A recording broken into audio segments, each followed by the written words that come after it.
Would you like an opinion on a financial matter you're dealing with? Whether it's about retirement, investments, taxes, or 401ks, Scott Hansen and Pat McClain would like to help you by answering your call. To join Allworth's Money Matters, call now at 833-99-WORTH. That's 833-99-WORTH. Welcome to Allworth's Money Matters. I'm Scott Hansen. I'm Pat McClain. Thanks for being part of our program as my co-host and myself sit and talk about financial matters. We're both practicing financial advisors, certified financial planner, chartered financial consultant, and we spend our weekdays helping people plan their financial futures, and we broadcast our program on the weekends to be your financial advisors on the air. So whether you have advisors now or you do it yourself and finding more information, we're glad you are part of the program. And we're broadcasting out of our new studios. We moved a few miles down the highway, essentially. It's interesting. I'm out of my element. Well, it's the tables. It's all different. Yeah. Yeah. We were in the last studio. So if we sound different, it's because we changed our environment. Different. Yeah. Anyway, we haven't changed, though. No, we have the same. Although I'm probably a little bit different than I was yesterday. Just how life works. But we're not going to get into that. Hopefully not too much different. And if so, hopefully for the better, not for the worse. Yeah, but it could go either way. It could. You're going to become one of those craggly old guys, right? Oh, there's no question. That's already part of your plan. I know. I've been watching the movie Grumpy Old Man time over time. My wife reminds me that I guess when we were younger that I don't want to be one of those grumpy old men, and I guess apparently I must be at some time because she said, "Remember you told me when we were dating you didn't want to ever become one of those grumpy old men." Okay. And what was she hoping to become? So if I want your opinion, I don't. What was she hoping to become? I don't know. Anyway, this is a financial program, and glad you're taking part of the program. If you want to look, we love taking calls from the show, and would love to take any calls. And frankly, I think it's some of the better times of the program. My favorite part. Yeah, maybe it's not your favorite part. I don't know, but it's our favorite part. But if you've got a question regarding anything financial, or you'd like a second opinion, or just want to run an idea by a couple of experts who've been doing this for 30 plus years, simply give us a call and we will schedule a time to get you on the program. We tend to record our calls midweek, and we'll record, sometimes we'll set aside a few hours and record a bunch of calls. And so if you'd like to do that, there's a couple ways you can reach out. One is you can send us, or simply just call 833-99-WORTH. That number numerically is 833-999-6784. 833-999-6784. And you could also send us an email at questions@moneymatters.com, and that will get you on the show to where we're headed. And I tell you, it is the strangest environment when we're looking at things such as, GameStop was earlier in the year, so they don't hear that as much. Dogecoin in the last couple weeks. This was a cryptocurrency created as a joke. They were making fun of the cryptocurrency concept. The market cap of that exceeded $50 billion at one point. So investors bid up a cryptocurrency created as a joke to more than $50 billion. You just shake your head, don't you? I don't understand it. I mean, the only reason you would buy it is if you thought there was a greater fool that you can sell it to tomorrow. Yes. And listen, lots of people lost money on that. It just seems like lots of people made money on it. It's reminiscent in the late 90s. There were these .com companies that were popping up, and Pets.com is the one I remember most because in bankruptcy, the value that was left in the company itself in Pets.com was primarily the hand puppet they used had the most value because it was a noticeable trademark. And what happened to that thing? It sold to another company, and they used it in their marketing. Which company? I don't remember. But it was, at the time, investors thought it was really hot. Anyway, it just feels like it's a transfer of wealth from a lot of unsuspecting, mostly younger investors, novice investors. It's not going to end well for a lot of people, and it's a shame. So just be careful when you're investing in stuff. Make sure you truly understand something before you invest. Anyway, let's take some calls here. Let's start off here with Joan. Joan, you're with Allworth's Money Matters. Oh, hi. Thanks for taking my call. Our pleasure. My question is about IRMA, the income-related monthly adjusted amount, and it just seems to throw a monkey wrench into lots of things. But my particular question was on the sale of a house, of my home, and I've lived here for 33 years, so I definitely meet the 2 out of 5 Right. of the ownership part of it. But I wondered if you can't roll. I guess from what I understand or what I've read, there's only $250,000 if you're single that's exempt, and $500,000 if you're married. That's correct. Are you single, or are you widowed, or? I'm single, and my house I paid a teeny amount for my house because I've had it a long time. So I calculated what I paid for the house and then any improvements. Mm-hmm. My cost basis was $144,000. What's the value of the home today? Pardon me? What's the value of the home today? Well, the value of the home today, the houses in this area are selling for about $420,000. Okay. But I kind of pretended that mine would sell for $400,000. So. Okay. And I know that the closing cost is maybe like 10%. So I deducted that from the $400,000, and that gave me $360,000. But I'm just. But I thought you said your cost basis was $144,000. $144,000. Yeah. So there's no gain in it. There's no taxable gain in this. So I don't need to subtract the 144 from No. So you would take you'd take the 400,000 minus the commission of 5% would bring it to 380 minus 144 is less than 250. So there's no gain in it. No, there's no taxable gain in it. So you're completely fine. Oh, okay. Yeah. So and you're worried about the Medicare income related monthly adjustment amount. I don't believe that this would play a role in it, because it doesn't show up as taxable income anywhere. Oh, all right. All righty. Then, well, I'm kind of wondering.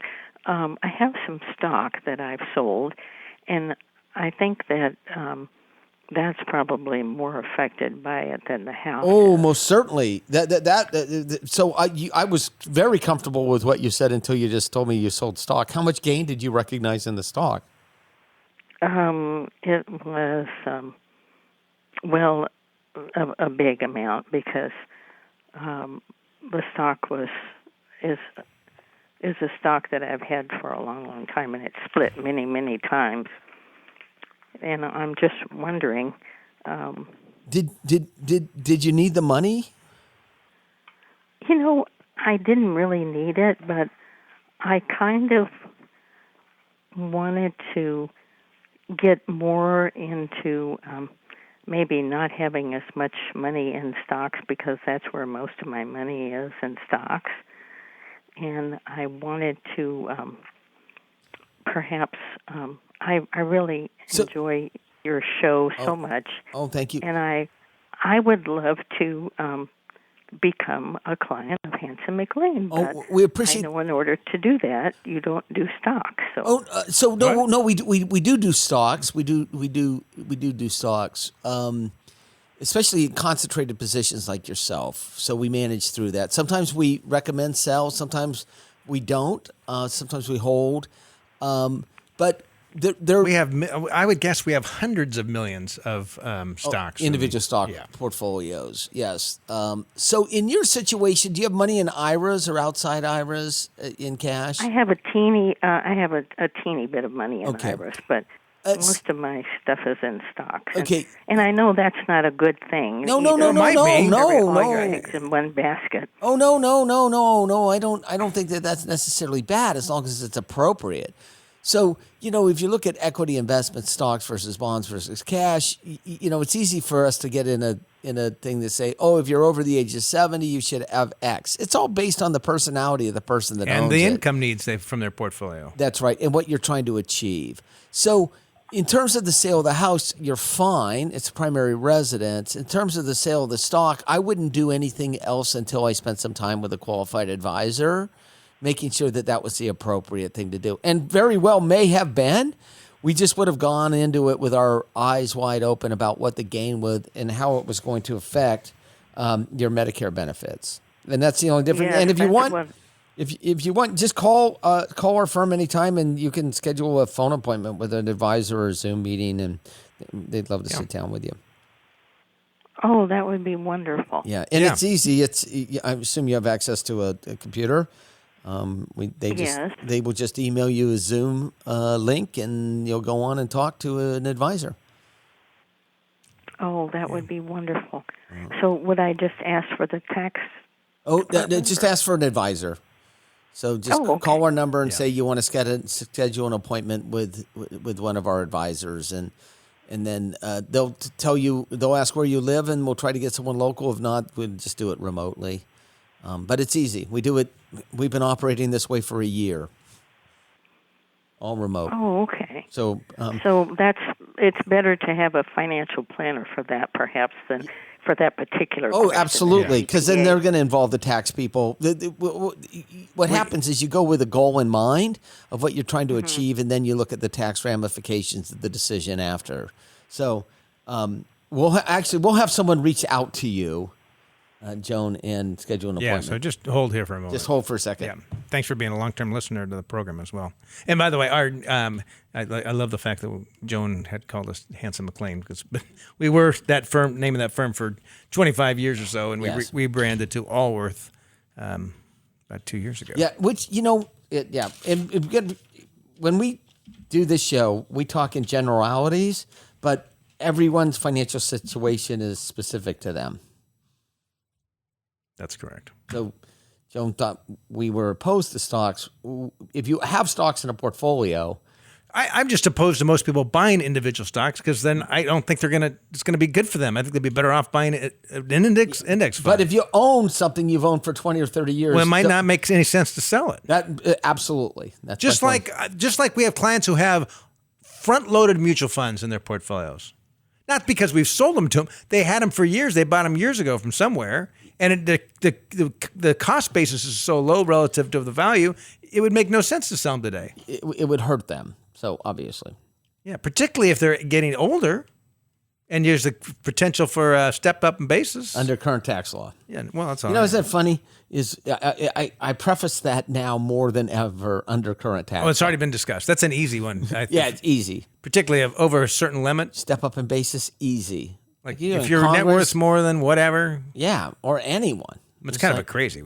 That they allow it? I mean, I understand the concept. Well, all the tax laws go crazy. I was going to say I understand the concept, but what is the concept? Yeah, the concept is to get as much money as you can without your constituents being too mad at you. That's what they do. That's the oath they take. That's pretty much it, isn't it? You are now a member of Congress. Please repeat after me. Your job is to take as much money as you can. Get reelected. First of all, rule number one, get reelected. Rule number two. Tax people as much as you can without not getting reelected. That's it. That's pretty simple. Just slap you on the back. Yeah. They could have bypassed law school and all that. That's all they got to do. That's it. Next, we're going to talk with Sharon. Sharon, you're with Allworth's Money Matters. Yeah, I'm planning to retire possibly the end of the year, so 12/31 of this year. I've been with I will have 30 years of service with the state government, California state government by then.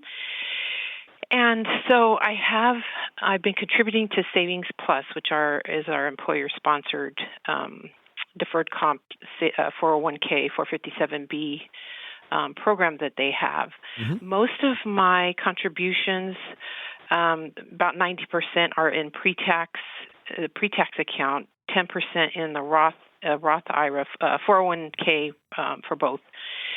And so my question is, I wanted to know what to consider if I wanted to convert some of those pre-tax dollars into the Roth IRA. Oh, got it. A couple questions. How old are you? I am 50. I'm 57 in April, so I'll be about 57 and a half when I retire. And will your retirement income be similar to what your working income was? I have a number that I got from an estimate from CalPERS, but of course that would be a gross amount, and it doesn't take into consideration tax withholding. So the number they gave me was about $5,300. It's not quite as much as I'm taking home now. And how much money that's all I have to go on. How much are you putting into your 457 401k now as a percentage of pay? Percentage of pay. Or just a dollar amount? Yeah, a dollar amount. I can give you that off of my pay stub. Let me get it here. So right now, the pre-tax is $200 per month, and the Roth is $350 per month. And what's the account balance in the deductible and non-deductible, the Roth versus the non-Roth? Okay, so the Roth has the lowest amount. It's at about $9,600, and the pre-tax is $84,600. So 90%. And are you married? Roughly.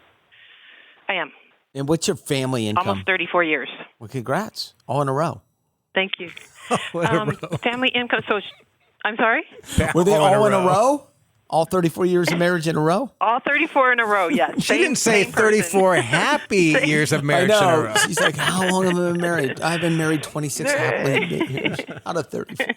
The oldest joke. No, I'm happily married. Same man for 34 years. So. Okay, so our income together. Okay, so I just did our taxes. So do you want the gross? Yeah. The gross. Okay, so ballpark. Let me add it up. Yeah, it doesn't have to be. Let's see. 98,000 was last year's gross. Okay. Well, you shouldn't do anything until next year. Okay. And then next year you would. She might be better off having 100% of her contributions going into the Roth. Yeah, so it's the extra $200 for the end of the year, correct? But then the conversion from the regular to the Roth IRA, you should postpone that to next year. Yes. Because because you're going to, from what we're hearing so far, is that you're going to be in a lower income. You'll have less income next year. That's what you said. Right. Based on you might have a little bit of room. There might be a little room There might be a little bit of room. You just did your taxes, right? I did. Okay, well then you could do it. Just open up the program and add an extra money onto your taxable income and see if it drives you into a higher tax bracket. Yeah, and look at that tax. Yeah, I could do that because I didn't. Look at the taxable income number on the second page of your tax return, the taxable income number, and see where that falls in the 12% tax bracket, where it bumps to 22%. That'll tell you how much room you would have had in 2020 to make sense to maximize your tax arbitrage by using the Roth. So take the lowest number on the next highest marginal rate. And look at your number and the difference between there. And there won't be a lot, but there might be a little. And the simplest way is just having that $200 that's going to pre-tax today, have that go to after-tax. And then when you get later in the year, you can say, hey, we have room to convert $8,000 or whatever. If you have money to convert. If you don't, then. And then the following year, for next year when you do your taxes, for that following, you would just run some pro formas to help you to determine how much you should convert in that any one year. But you've got a little bit of room, but most certainly I agree with Scott. You should take that $200 a month in pre-tax and move it to the Roth. And does your husband for the rest of this year, you're saying? Yes, correct. Yeah. And does your husband work for a company that offers some similar benefits? He's a retired teacher, so he gets pension from CalSTRS. Got it. All right. Well, congratulations. Yeah. Enjoy your last year. Well, thank you. Yeah, I'm hoping everything plays out and it works. I'm looking forward to it. Did your husband retire on account of the COVID and the remote teaching, or did he retire before? Oh no, he's been retired. He's been retired since 8 years. Oh. 8 years now. Yeah, so it was before that. He was a young retired. He retired at 55. So yeah, I would retire at 55 if I were teacher as well. Well, it's a hard job. That is a tough job. Yeah. That is a hard job. Yeah. Anyway, so you understand what we're going with this? You can go back to your tax return and figure it out. Yeah, and one other question about that. My understanding is if I do convert, then the 5 years the 5 year clock would start over as far as withdrawing from the Roth. Is that for your correct? For your conversion, for the dollars you converted. The conversion. But you're not going to touch. But why you would won't touch these dollars? Yeah, I will argue. I remember years ago I had a client. I argued, and I lost the argument, and she took a bunch of money out of her Roth, and her Roth was such a small piece of her overall retirement. And I'm like, here's the problem you're going to run into at 70 and a half and all those things. And I lost the argument. It's one of those things that it made no sense. Yeah, so you're not. These are the last dollars I want to spend. This won't ever be touched. If you need some more money in the future, you'll pull it from an IRA or a 457. The 457 or 401k prior to your age 59 and a half, the IRA after. Right. Yep. Yeah, because I have to be 59 and a half. 55, right? 55 on a 401k, 55 on a 401k as long as you've separated from service. 55, not 59 and a half, different rule. 457 plan, no age limit as long as you've separated from service. And an IRA is age 59 and a half whether you're employed or not employed. Unless you take money through a series of substantially equal payments. Unless you do money through a series of substantial. Anyway, or you're disabled. You're throwing my brain. There we go. There we go. If in the future you need more income, call us up and we'll tell you what box to take it from. You're not going to take it from the Roth though. Okay. Okay. Right, well, I really appreciate your guys' help. No worries. Thanks. Our pleasure. Thank you very much. Let's go to Ray. Ray, you're with Allworth Money Matters. Hi. How you guys doing? Good. How you doing, Ray? Good. I have probably a simple question for you, but I was getting ready to retire in September this year, and I still have, mortgage left on my house, probably like 6-7 years. What's the dollar amount? What's that? What is the dollar amount? $72,000. Okay. So I have the money in the bank to pay it off. Right now, each payment is like $1,000 goes to principal and $200 is interest. Mm-hmm. Should I pay? What's the interest rate on the mortgage? 3.75. And you have how much money in the bank? 130. Okay, so I'm going to ask you a question real quick. How much money interest is that money in the bank earning? No. Like zero? Yeah. Okay. Basically. It was earning like almost 2%. And then about a year ago, it dropped down to 0.8. Now it's down to 0.4. Okay, so I can guarantee you a 3.75% return on your money that you've got in the bank. Are you interested? Sure. Yeah. Pay off the mortgage. Okay. Right? It's a guaranteed 3.75%. So think about this. Let's just assume that you borrowed that $72,000 from the bank that you actually have the mortgage with. You borrowed the money from that bank that you actually have the deposit in. Yeah. You lent them $72,000 and they turn around at almost zero and they turn around and lend it to you at 3.75. Yeah.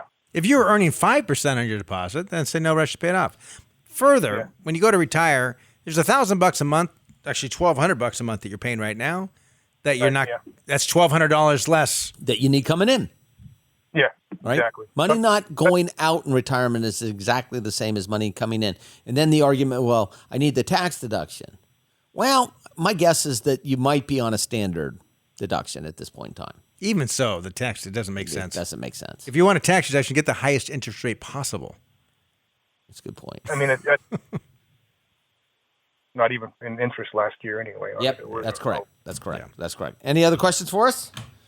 No, I think that was it. I mean, you pretty much for me. The other thing was because people tell me if you have the money in the bank, instead of having a savings account, invest it rather than pay your mortgage off. But I think paying my mortgage off. My mortgage is paid off. My mortgage is paid off. It's not. We're investment advisors. They're comparing apples to tires.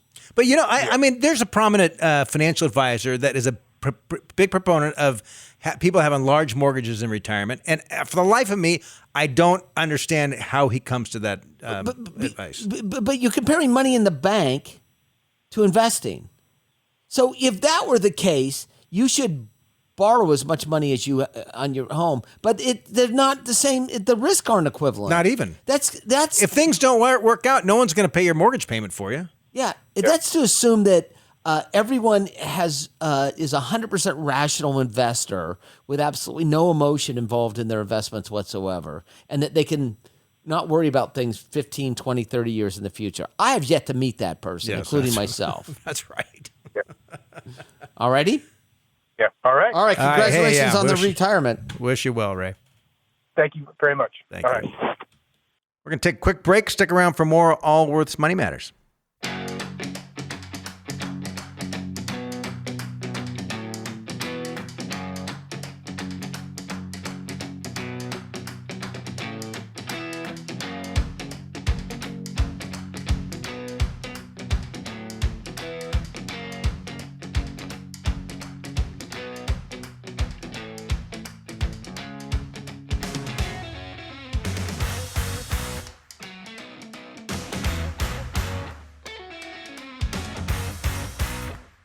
Can't get enough of Allworth's Money Matters? Visit allworthfinancial.com/radio to listen to the Money Matters podcast. Welcome back to Allworth's Money Matters. Scott Hansen. Pat McLean, thanks for staying with us. At least, yes, if you're listening, then you're probably staying with us. And that's our hope. Hey, if you haven't been on our website recently, we've got at allworthfinancial.com, we've created this personalized learning platform. It's an online interactive course. It's just designed to help you make better decisions about your retirement. So allworthfinancial.com, it's free resources. Go on and... When we say interactive, it doesn't mean... It actually asks you questions and then gives you suggestions of what you should read or videos you should watch that are designed to actually address the topics you're interested in. Yes, and just like this program, a lot of people will call with a particular question. We ask questions back, and it pulls up another issue entirely, maybe the bigger issue. And this is going to do maybe not quite as good as a... Well, maybe better than us. Maybe. It's a low bar. But it's worth spending some time on our personal learning platform. And we've had great reviews. We beta tested it for quite some time, and we've actually brought it to the website, and the reviews have been good. So allworthfinancial.com, the personalized learning platform, and we developed it in-house with the help of our team here. Yeah. So anyway, let's take some calls again. If you want to join our program, 833-99-WORTH is the number, again, numerically. And it could be anything financially related. So maybe it's your retirement planning issues you're dealing with, investments, real estate, you're thinking about making a move somewhere. Wills or trust. 833-999-6784. And taxes, could be 401ks, IRAs. So I've lived in Northern Cal. I grew up in California. Been in California my whole life. We live in Northern California. I've lived here 30 years. I know quite a few people leaving the state. Like my peers now. Yes. We've had a lot of clients over the years. I now have a guy I ride bikes with moving to Idaho. I have a friend and does some legal work for me. Moved to Idaho. Idaho's on fire right now. Yeah. As far not as literally on fire, but people moving there. Yes. And I saw actually there was an article in the Wall Street Journal a week or two ago that talked about Coeur d'Alene, Idaho, being the hottest market in the U.S. The prices are up like 50%. I had a client who lived there. He said the winters were so nasty. Yeah, so it'll be interesting to see how many people leave California thinking, oh, it's going to be so much better there, and then they have to live through one winter. And this guy, I think he lasted 2, maybe a year and a half. And then it was... Yeah, I moved to San Diego. Well, that's... Carlsbad, near the beach. Nice. A little bit different. 72 degrees every day or whatever, but it's just an interesting time when you look at the kind of migration that's going on. And be careful. Look, I was talking to someone this last week. They're moving, but they're ending up buying a bigger house because it's less expensive. And at the end, when it's all said and done, they're not going to be any better off financially. Oh, just because of the maintenance, upkeep, And taxes, they don't, property taxes. They kind of, hey, look what we can do here. Look what we can do there. So anyway, they're big decisions to make. Let's head back to the calls. We're talking with Chris. Chris, you're with Allworth's Money Matters. Listen, I love your show. I learn a lot, and I'm making a really major decision with my life and my family. And I thought, man, let me bounce it off of you guys and see what you think. All right. Nope, no pressure there. No pressure there. I wish I would have slept more. It reminds me, years ago, a couple came in and I said, how long have you been married? And they said, oh, we're not married. We've just been living together for 23 years. And I was just totally kidding. I turned to the husband. I said, when are you going to make her an honest woman? And they came back in 2 weeks later with their wedding rings on. We took your advice, Scott. I'm like, whoa. I don't know. I was just kidding. I don't know you guys. I'm not going to give that kind of advice. Wow. So, but that's good. Yeah, my wife wanted to be in the conference call. I said, no way, honey. You're not going to be on the conference call. Yeah, don't involve her in any life decisions, Chris. No, right. I know. She's in Miami where we live. I'm up in Cincinnati doing work. Got it. What can we do for you? Well, this is what we want to do. All right. I want to buy a home, and I don't need to buy a home. But the pandemic has showed me the downfall of living in a condominium in Miami. And so I was thinking, I think I have the money and the cash flow, but I wanted to bounce it off of you guys and see if I'm thinking right or I'm too emotional in my decision. all right. So basically, okay, I was going to take the money from a job that I'm going to get later on in California, some work I'm going to do with my work with the fire department, and then going to pay the monthly, the PITI and the expenses from my retirement accounts. I'm retired. I'm a retired firefighter for the last 10 years, but I have a small business training emergency responders and first responders. Uh-huh. So go ahead. How much is your pension? Yes. How much is your pension? No, I took the payout. Oh, the lump sum. How much is the lump sum? Yeah. That was 10 years ago. The lump sum when I took it 15 years ago was like 1.2 million. What is it now? Well, with the SEP account from a little business and the IRAs and the 457, they all total up to about 5.2 million. Okay. And how old are you? I'm older than the guy before us. I'm 64 years old. And how much income are you taking off this $5.2 million in order to support yourself?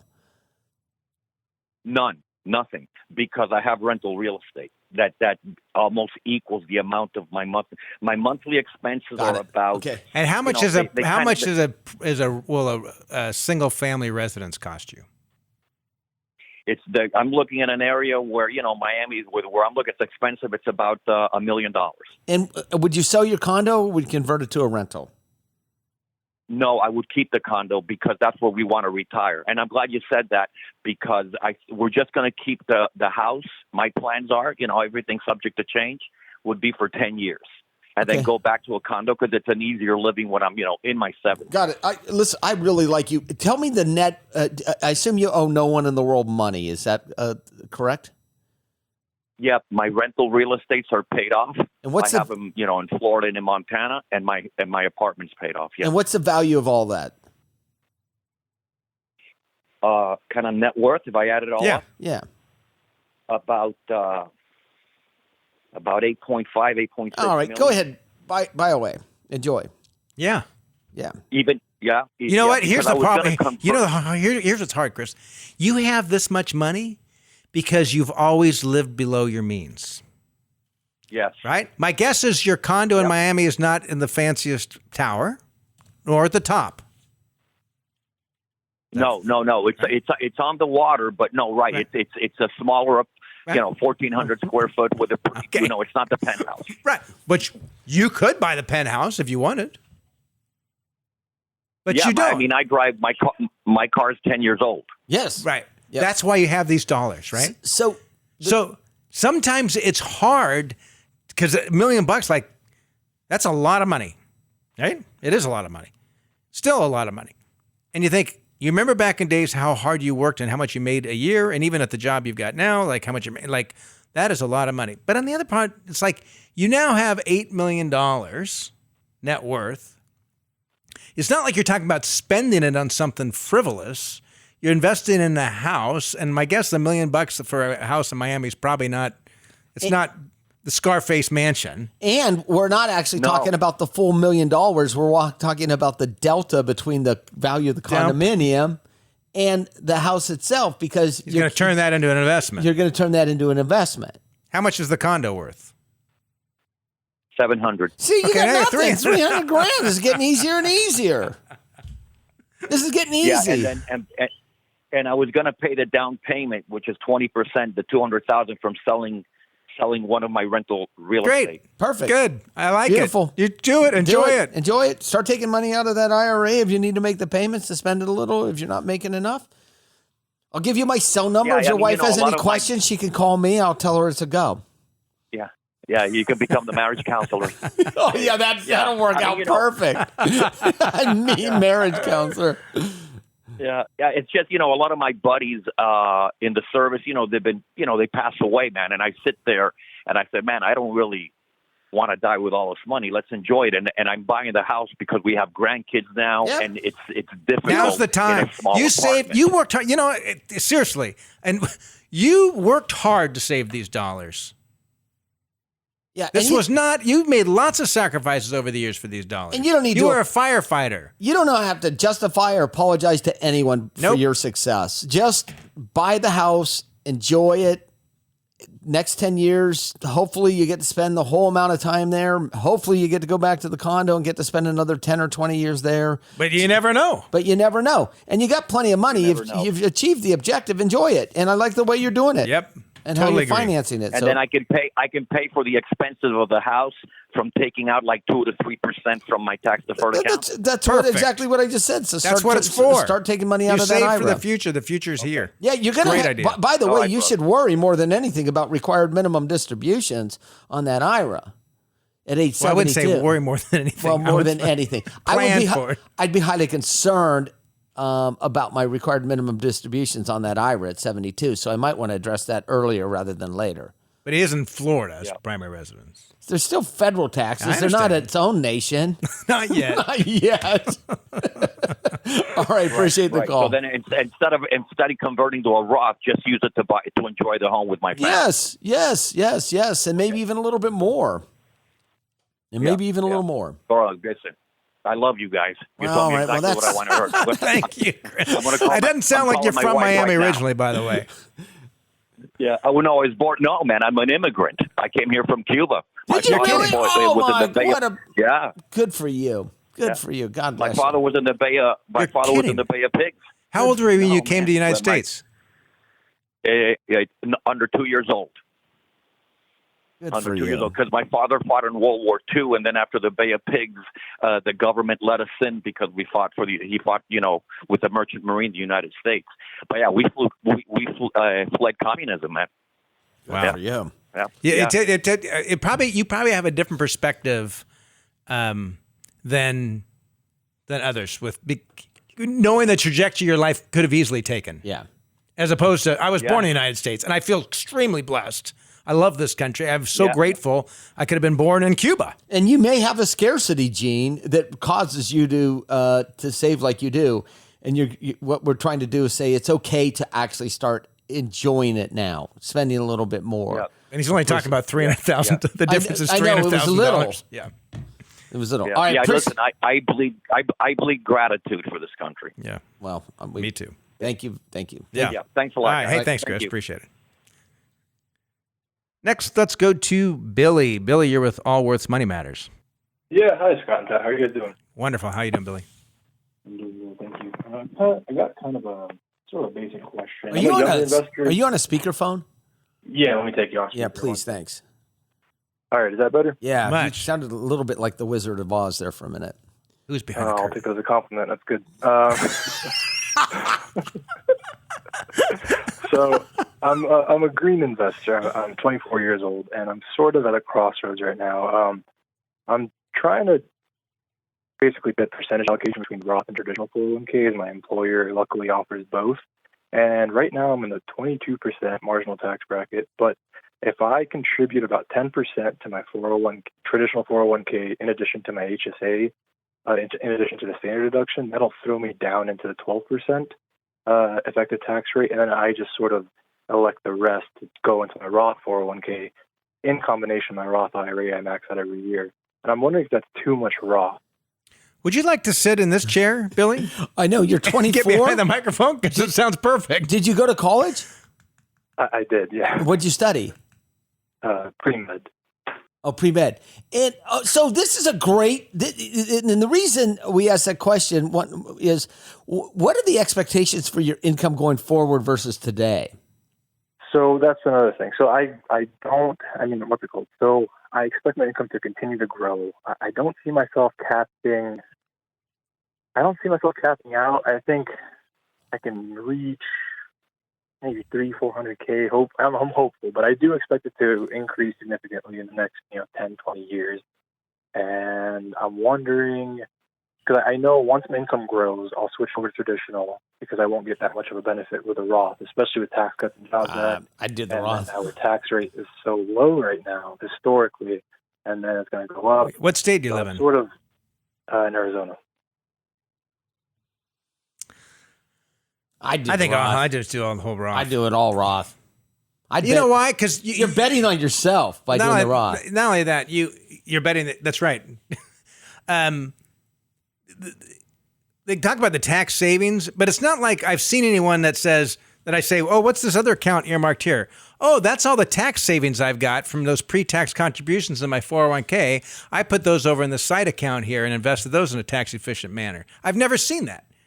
People put in their 401k, they maximize out, they do the deduction, and then they tend to spend everything else, most Americans. It's a good point. So my strategy is also, and I'm also contributing to, because I want as much tax diversification as possible, and I don't want all of my investments in retirement accounts, especially since my income is not that great right now. I'm sort of split between an HSA, a Roth IRA, a 401k, and a brokerage account. And I sort of look at the brokerage account as another retirement vehicle, but something I can also pull out whenever I want to. I'm not restricted. And so is the Roth, though. You can take all pull your contributions out of your Roth anytime. But that's 5 years from the first contribution. Okay, correct? Whatever. Yeah. Okay. Yeah. So first that's sort of like my second question as well. But so you would suggest all into Roth? Yes. At basically 20. Okay. And the reason is, look, you're looking at 22% marginal tax rate for part of it. You're like, I could get this thing down to 12. But when you look at someone like yourself, you're 24 years of age. How much money do you make now? About 65. And you just said that you expect that you'll be making over $400,000 to $500,000 a year, correct? Hopefully in the future, but not right now. Yeah. Okay, but by that time, it's really going to matter. You wish you were in a 22% tax bracket. So the point being is that you actually paying at 22%, you're going to have plenty of time to diversify. You're going to be in a higher bracket than that in retirement. That's right. And so what we're trying to do is think out 10 years, 20 years, 30 years, 40 years.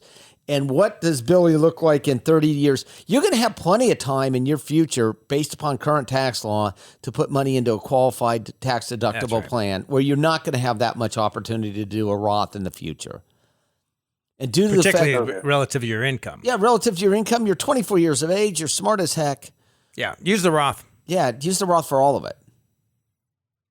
Okay. You'll be in based on what you're telling us, you will be in a higher tax bracket than 22% at retirement. Yes. Your pre-med is, that's assuming tax rates don't increase. But they will. Yeah, especially with all the stimulus spending, and I'm not banking on Social Security at all. So. I wouldn't either. You're smart. You're smart. And, even now in Arizona, you're in a low marginal rate relative to many of the other states. That's right. But you would expect that is even going to increase in the coming years. Yeah. So that's why it was interesting to see Arizona, they just voted in a higher tax on the wealthy. It'll be interesting to see what that does over the next decade to people that have been living there 7 months a year. So the reason you're doing the Roth, you're betting on yourself that your income's going to go up in the future and that you're going to get the diversification through the deductible plans. Yep. Right? Yep. Okay. Good luck, Billy. Hey, and Billy, do me a favor. Bill, do me a favor. Can you, do you listen to us via podcast, I assume? Yeah, on Spotify. Okay. Can send it to some of your friends, because I'd love more 24-year-old listeners that sound like you. Well, I appreciate that. I have one more question. So, sure, fire away. So the standard is, 6 months emergency fund and whatnot. I'm in a pretty stable job. I don't suspect myself losing my job anytime soon. And if I do, I'd like to say I'm pretty resourceful. I can pick up another job, no problem. I'm wondering, do I actually need 6 months of liquid cash? You can get it you can grab it from other sources. Yeah, you can get it out of your 401k. You can take a loan against it.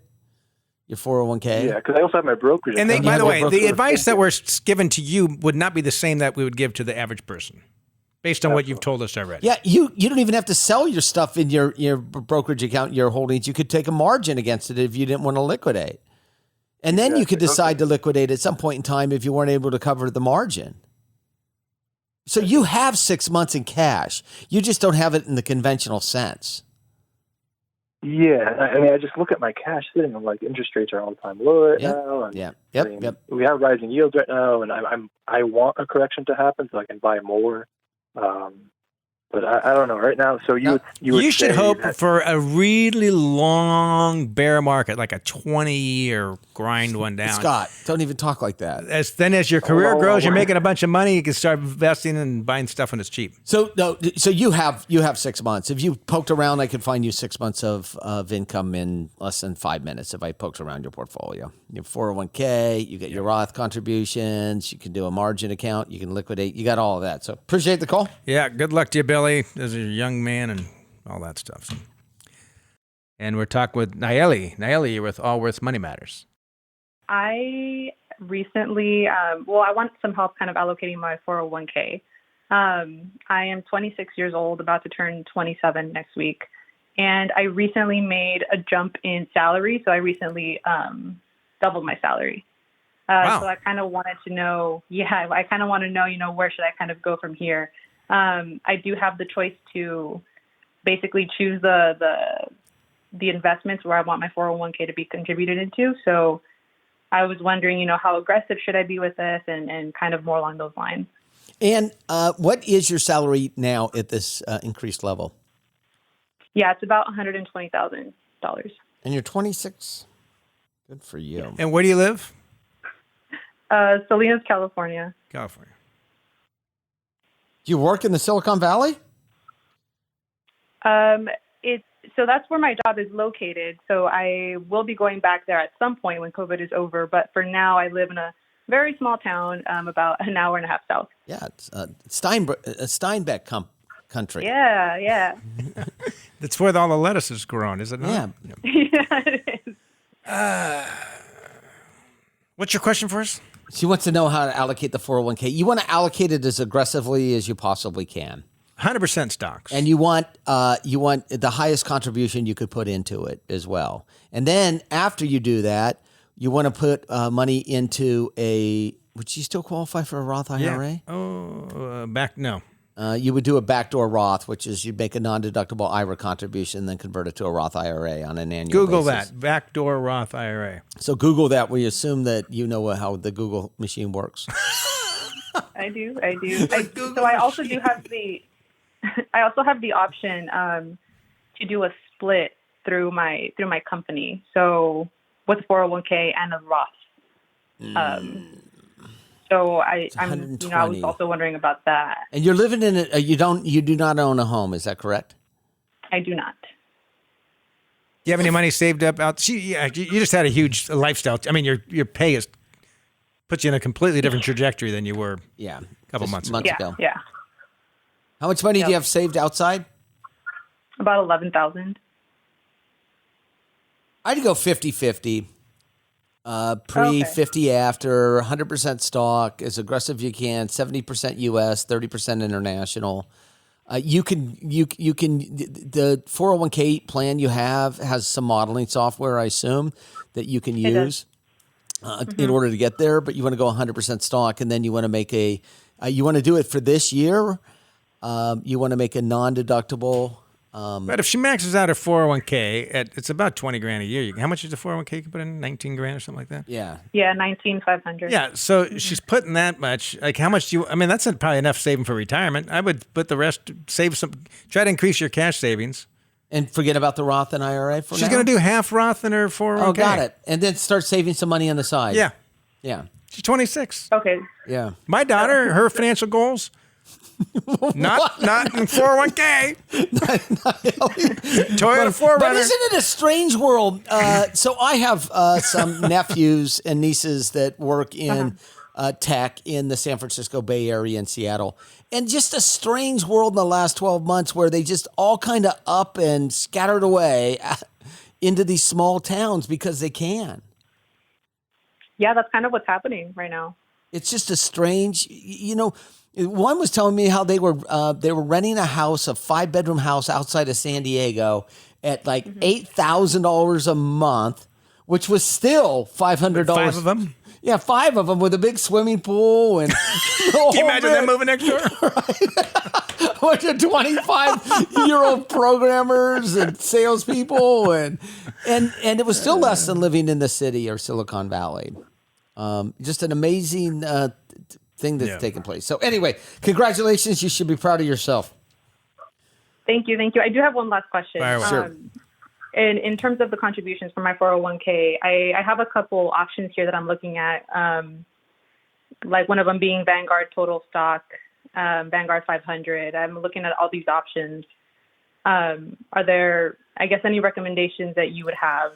Yeah, so that you would use the Vanguard. If the easiest thing is put 70% into the Vanguard Total Market, and then you have an international, and you do 80% Vanguard. Or 70-30, 75-25. Somewhere in there, yeah. And then do the rest in international broad index. And expect it to fall the first year. Yeah. Okay. And don't worry about it. Perfect. All righty? All right. Yeah, don't worry about it. You're young. It should be 100% stock. My 401k, I'm 54 years old, has been 100% stock since I started it back in my mid-20s. Mine as well. Okay. I feel a lot better then. All right. Good. Appreciate the call. All right, thanks. Thank you, guys. Yeah, don't time the market. That never works. Or it might work once. Will do. That'd be even worse. Good luck. Will do. Thank you. Unfortunately, that is all the time we have in this program. Great having you with us, and we'll see you again next week. This has been Allworth's Money Matters. This program has been brought to you by Allworth Financial, a registered investment advisory firm. Any ideas presented during this program are not intended to provide specific financial advice. You should consult your own financial advisor, tax consultant, or estate planning attorney to conduct your own due diligence.